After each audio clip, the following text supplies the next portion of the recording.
The Integrated Farm Settlements project of the Cross River State Basin Development Authority is to be revamped for economic growth. Permanent Secretary, Federal Ministry of Water Resources, D.D. Wilson-Jack, during a tour of the farm in Abuja local government area of Cross River State, says attention will be given to the project for the development of the rural community. Udwak Etum reports. Building a sustainable agricultural mechanism through an integrated farming system by creating jobs and ensuring food availability in Nigeria is key to economic development. Hence, the visit of the Permanent Secretary, Federal Ministry of Water Resources, to Ikanakanda Integrated Farm Settlement Project of the Cross River Basin Development Authority in partnership with Usierobong Farms. The Permanent Secretary's visit is to get first-hand information on activities of the Cross River Basin Development Authority and its plans for improved livelihood, especially in the rural community. We want to assure the federal government that adequate protection will be given to the people, the investors. The Federal Ministry of Water Resources is to partner key stakeholders while expecting to get input to see what can be done in the development of the project. And we're looking forward to seeing how we could partner to ensure that the facilities we have seen are put to good use. If you put a place like this and you take all those teeming youths out of the tricks to come and work, you know the state would come out better for it. Before the inspection of the Integrated Farm Settlement Project, the Permanent Secretary was received at the headquarters of the Cross River Basin Development Authority, Calabar, where she interacted with the staff and encouraged them to be committed to their responsibilities. She was also conducted around different sections of the ministry to see the level of destruction done by the hoodlums during the 2020 End SARS protest. In Calabar, Udwak Etum, NTA. And the Federal Ministry of Agriculture has commenced the execution of its land clearing program designed to open up more lands for crop production. More than 1 million hectares are expected to be added to areas under cultivation nationwide. Musa Baba Aliu visited a community in Niger State that is one of the beneficiaries of the federal government's project and filed in this report. Tungangana is a community in Paikoro local government area of Niger State, 40 kilometers away from Mina, the state capital. The community is blessed with fertile land suitable for cultivation of cereals, tubers and vegetables. The community is endowed with this water body that has its source from River Kaduna.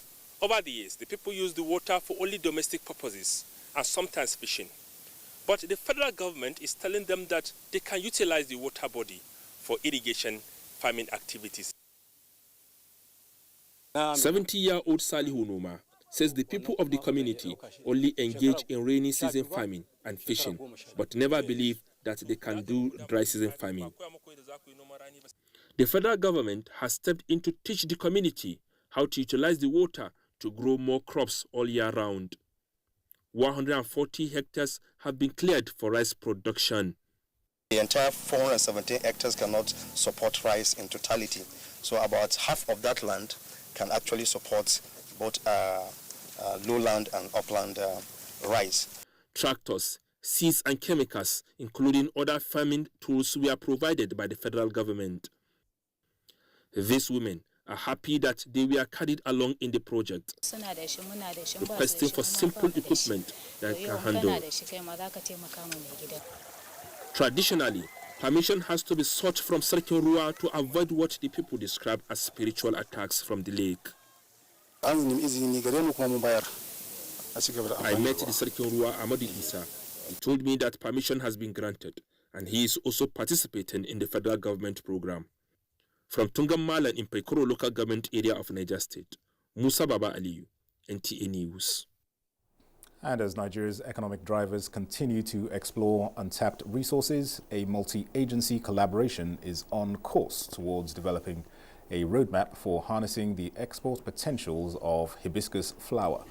Awal Salihu reports that the initiative by the Ministry of Agriculture and Rural Development seeks to scale up cultivation and marketing of the plant, also referred to as red gold. hibiscus is an important export crop that is very rich in mineral and vitamin required for improving human health, but its production is occasioned by low turnover and poor practices due to low awareness of its vast export potentials among the farming populace. Hence, the country exports only 2,000 containers of hibiscus flower yearly. This figure is not encouraging, especially now that the federal government has shifted its attention to agriculture for job creation and income generation. To ensure that producers follow the good agricultural practices, the GAP, ensure that marketers, the packaging is done properly, and then our exports is not hindered any longer. This meeting, attended by stakeholders from Kano, Jigawa, Bauchi, and Gombe states, is therefore to ensure the development of a policy document and a sustainable roadmap for the industry to thrive.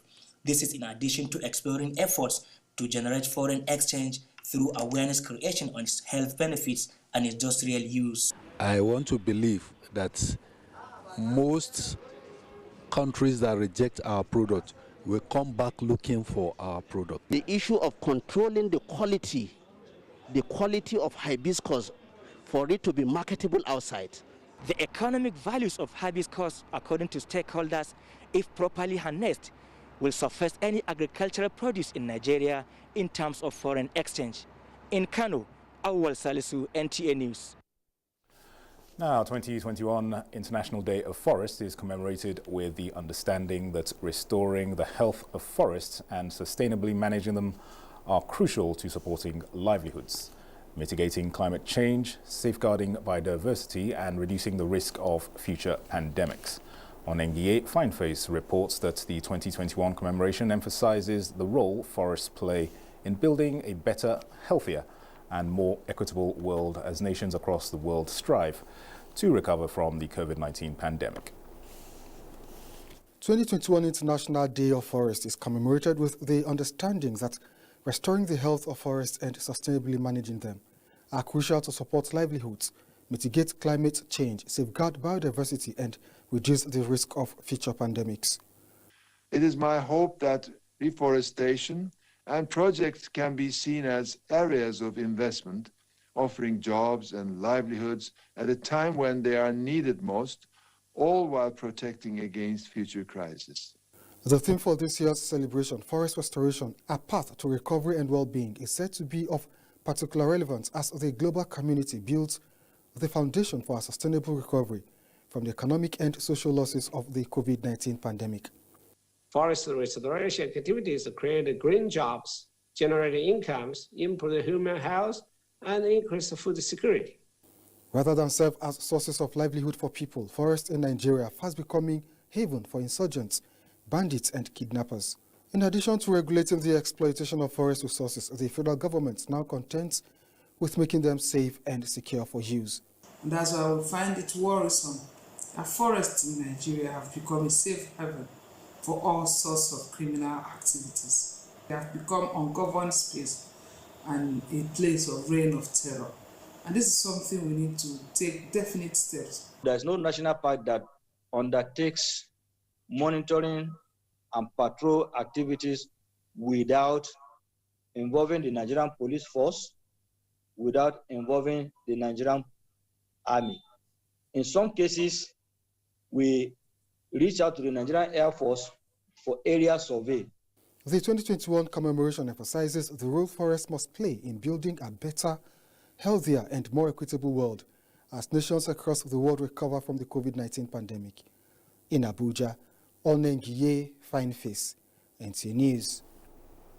And joining us now in the studio, we have Mohammed Garba Boyi from the Nigeria Conservation Foundation to talk more on this issue with us. You're very welcome to NTA International Studios.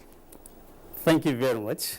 All right. In recent times, forests in Nigeria became operation theaters for kidnappers, bandits, insurgents, as you heard in that report, to such an extent that forest neighbors have resorted to bringing down trees to secure their environments. Yeah. How would you say we make this natural endowment of forests safe and secure for productive purposes, especially for those who depend on forests for survival?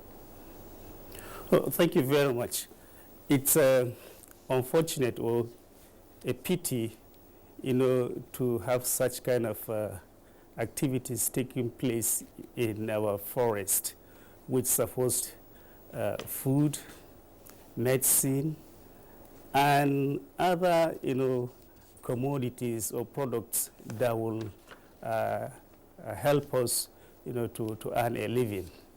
But nevertheless, I think for us to get out of this problem, we need to channel resources and energy, to make surveillance and monitoring, systems of our forest reserves, of other forest estate, more effective. Monitoring and surveillance these days, in fact, it can be done even remotely or physically. It's just the matter of channeling resources and then, having the commitment to do that. Another way that can also, in my opinion, can pull us out of this problem is by engaging the local communities that are living very close, to these forest areas. In the northern part of Nigeria, in each community, we, apart from, the village head, we have people that, that the system gives them provision, like to be in charge of, forest, which we call them Sarkin Daji or Sarkin Baka. We have people, there's provision for somebody who will be in charge of like farming, Sarkin Noma, and what have you. So we can engage the people in charge of, forest at the community level, and then tap in their knowledge so as to, help us in finding solution, to this problem. It is a local problem, so we need an indigenous knowledge that will address it. Absolutely. All right, insecurity aside, is Nigeria's nature consciousness really developed to safeguard and enhance forestry through tree planting and afforestation? If no, what would you say needs to be done? Honestly speaking, as far as I'm concerned, that consciousness have not been developed. And this is an area that we really need to work on. We have been having tree planting campaign, for ages. And the impact, if you look at it in terms of changing the mindset of Nigerians, is nothing to write home about. It's rather small. Perhaps we need to have a different approach. And in my opinion, instead of having that campaign, which is being done on annual basis, it is ceremonial. Once it is finished, that is the end of it. You can hardly see a tree raised based on that campaign that was done. We can have in each, a committee in each community in Nigeria, which they can be given the responsibility of like educating the people in that village. And then they can be given the mandate, or rather they can be empowered with seedlings, and then say, okay, you can please go and plant, they can plant this number of seedlings, and then they will be given, like the chance to be monitoring what is taking place and then reporting to any responsible agency or organization that is supposed, to handle the activity. This is another approach. Mm-hmm. All right, and just before I let you go, how would you say that the Nigeria Conservation Foundation comes into this as the world marks Forestry Day? Well, as far as Nigerian Conservation Foundation is concerned, this is the approach that we've been adopting, and it is yielding result. Our approach is bottom up. We collaborate and work with local communities at instances where we feel we need to do an intervention. We don't just go and do it on our own. We work with the local communities, as I've mentioned. If it is pre-planting, we give them, the seedlings. They do the planting, and we also empower them to take care of the seedlings. And of course, in the area of educating the general public. We have programs which we conduct in all the 6 geopolitical, zones in the country, where we tell Nigerians that, yes, trees are very important, biodiversity, in fact, we need to conserve them because of some obvious reasons. And yes, even children, in schools, we have programs which we engage them. We want to inculcate, or we rather want them to grow with the attitude of conserving, resources in their mind right from the scratch. Sure, very, very important. All right, Mohammed Garaba Boye of the Nigeria Conservation Foundation, many thanks for taking the time to share your thoughts with us. Thank you very much. Thank you very much as well. All right. Okay, you're on to the news on NTA International. Do stay with us. We'll be right back after this break.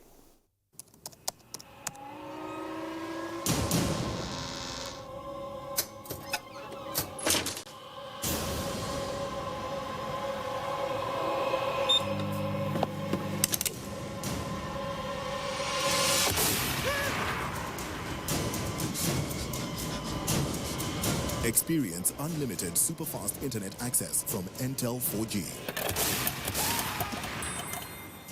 Entel. Live more. Thanks for remaining with us. Now, the Buhari Media Organization, BMO, is urging Nigerians to trust President Muhammadu Buhari's decision to rehabilitate one of the nation's ailing refineries. In a statement, BMO says the $1.5 billion investment in the Port Harcourt refinery is undoubtedly a lot of money that will surely be well spent. It emphasized that the government has a track record for transparency and accountability, hence its intention to transform the hemorrhaging asset into an active production hive. It says by its size, outlay and product line, the Port Harcourt refinery can become a game changer after rehabilitation. Now, the Japan International Cooperation Agency, JICA, Alumni Association of Nigeria, has pledged a renewed commitment towards the socio-economic development of the country with focus on the rural communities. Kenneth Nanim reports that the commitment to give back to society was the take-home for members at an event to mark the end of 2020 JICA fiscal year. Established in Nigeria in 1977, the Japan International Cooperation Agency has been in partnership with the Nigerian government on human capital development programs.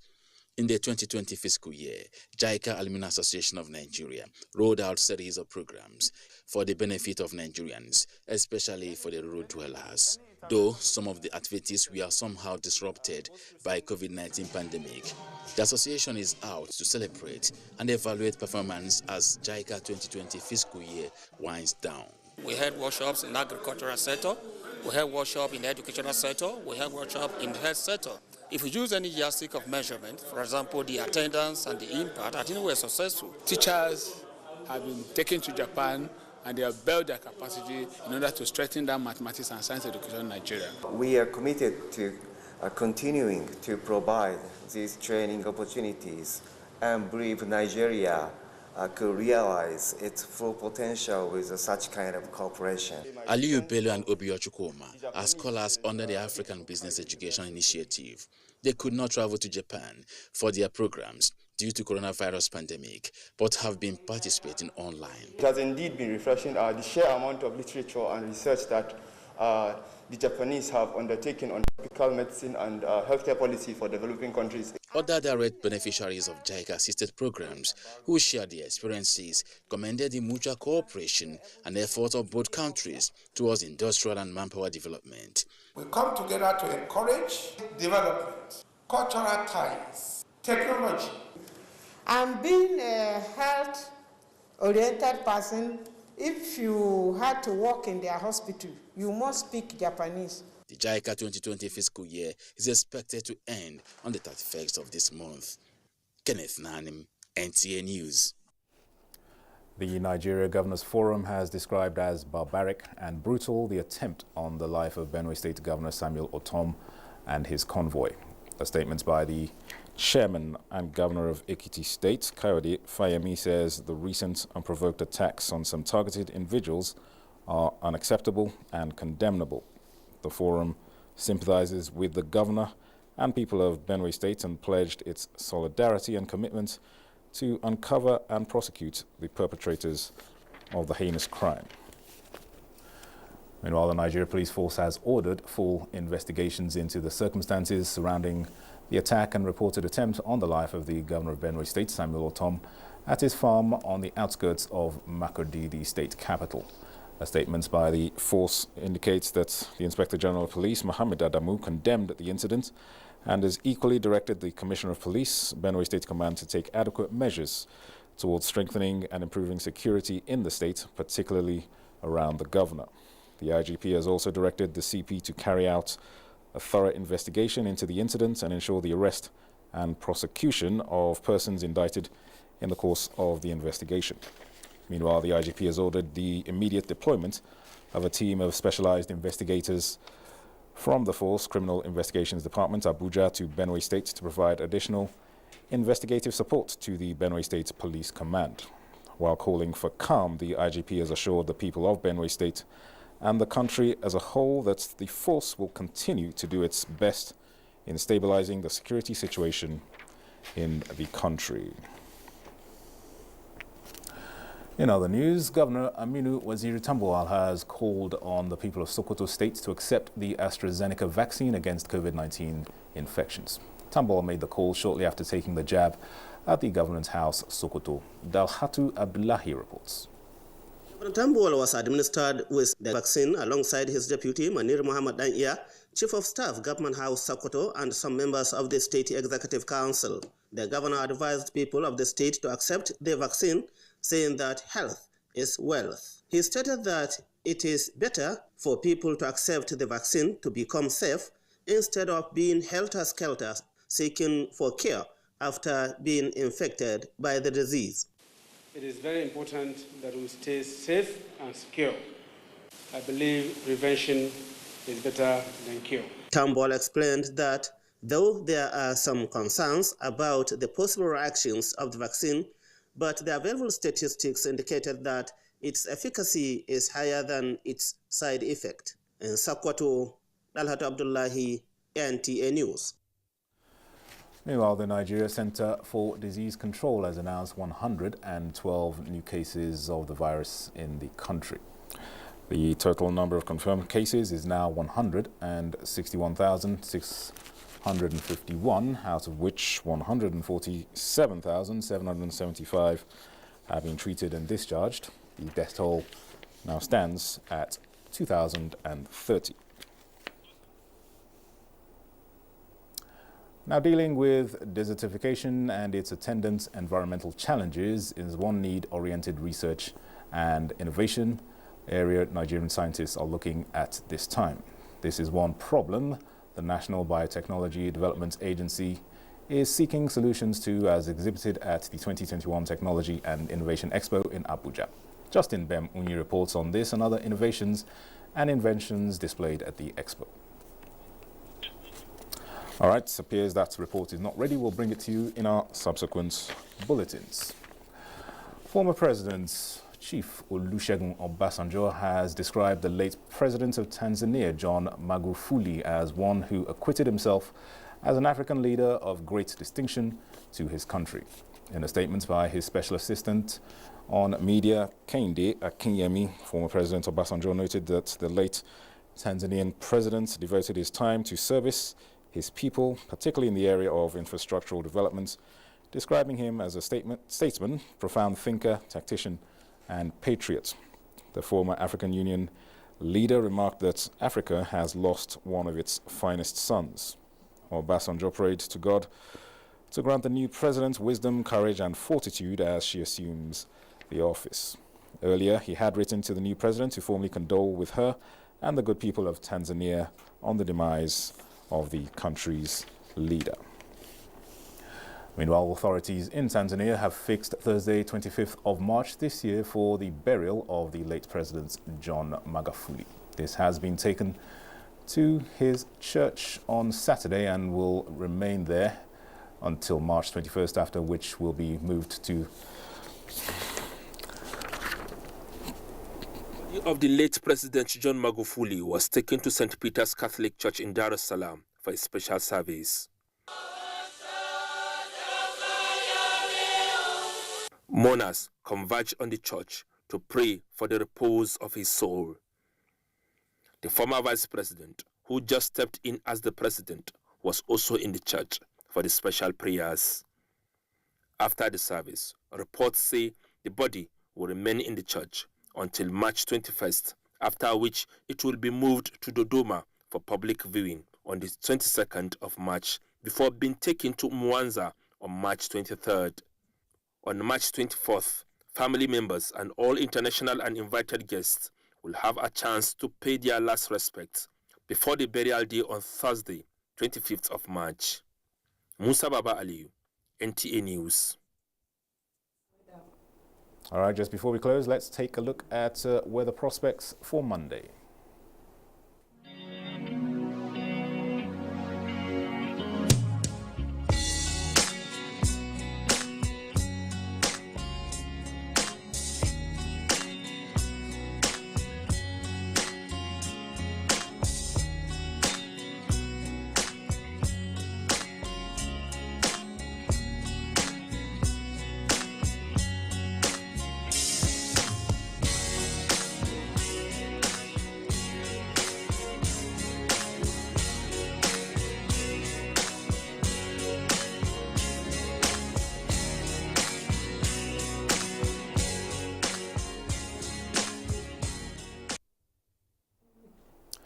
Well, that concludes the news on NTA International for now. Do remember to join the NTA in the stand against rape and rapists. I'm Dennis Adignoy. Thanks for your time.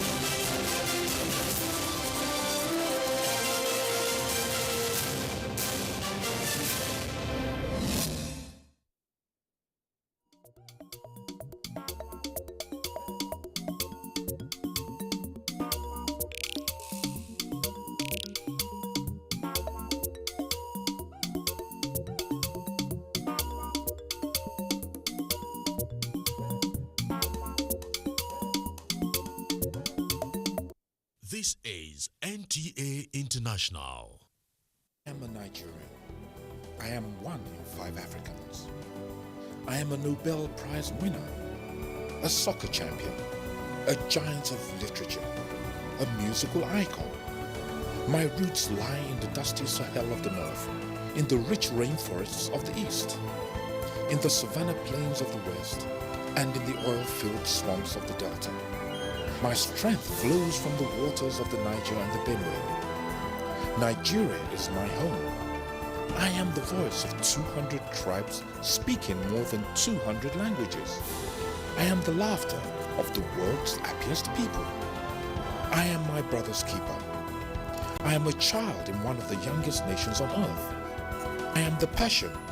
I am the soul of a continent. I am a Nigerian.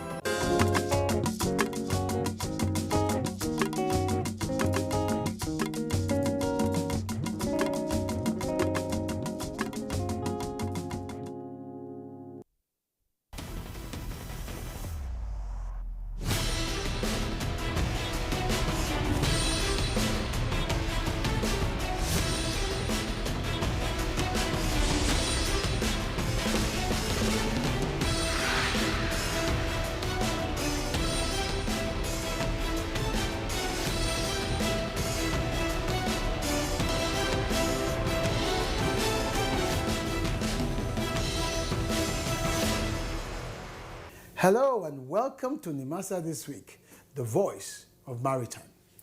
Nimasa This Week is brought to you by the Nigerian Maritime Administration and Safety Agency, the nation's apex regulator and promoter of the Nigerian maritime domain. As always, it's my pleasure to guide you on this voyage. My name is Ubal Essien. Hello, this is Aminu Umar, CEO, Sea Transport Services Nigeria Limited. You are watching NIMASA This Week, the voice of maritime. Stay tuned.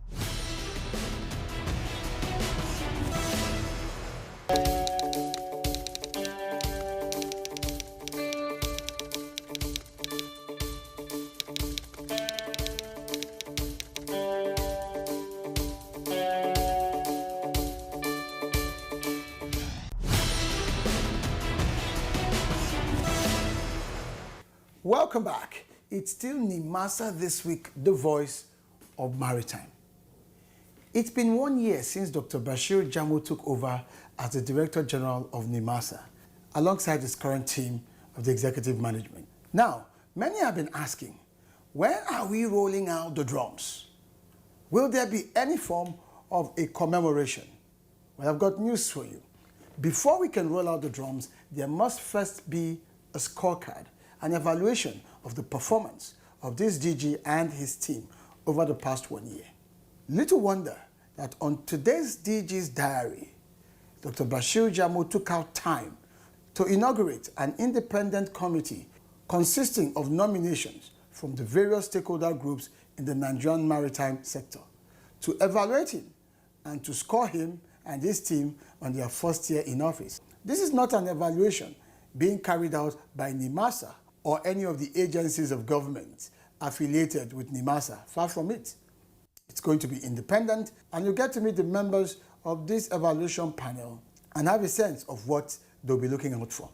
Thereafter, we'll take you to Ondo State. Yes, the DG's continued engagement with the governors of the 8 littoral states took him to the government house in Akure, where he met with the one they call Arakunrin Oluwarotimi Akeredolu, the governor of Ondo State.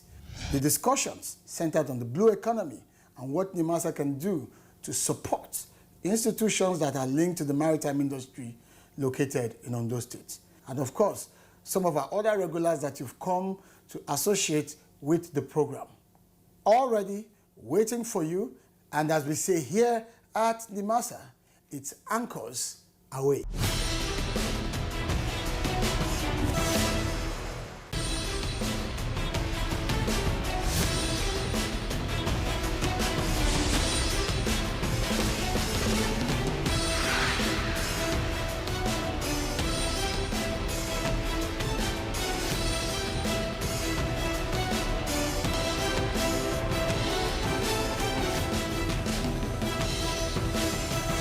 The Director General of Nigeria Maritime Administration and Safety Agency NIMASA, Dr. Bashir Jamo, has stressed that the agency is ready to liaise with Ondo State government to develop the blue economy and harness the state's maritime advantages. He made this known when he paid a courtesy visit to the governor of Ondo State, Arakunrin Oluwarotimi Akeredolu, at the government house, Alagbaka, Akure, Ondo State. The Director General